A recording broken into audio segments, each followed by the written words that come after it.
CM KCR ఇవాల్టి నుంచి 2 రోజుల పాటు మహారాష్ట్రలో పర్యటనకు వెళ్లనున్నారు. ఉదయం 10 గంటలకు ప్రగతి భవన్ నుంచి రోడ్డు మార్గంలో మహారాష్ట్రకు వెళ్లనున్నారు.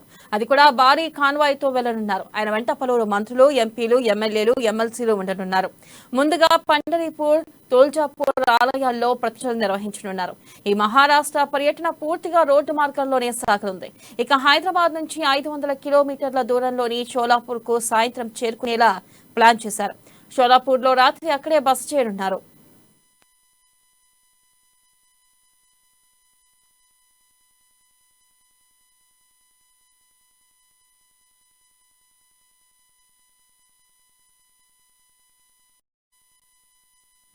ఇక షోలాపూర్ లోని కొందరు నేతలు బీఆర్ఎస్ కండువాలు కప్పుకోనున్నారు. స్థానిక నాయకులు భగీరథ్ బాల్కే కేసీఆర్ సమక్షంలో పార్టీలో చేరుతారని పార్టీ వర్గాలు చెబుతున్నాయి. రేపు కేసీఆర్ ఉదయం పండరీపూర్ చేరుకుంటారు.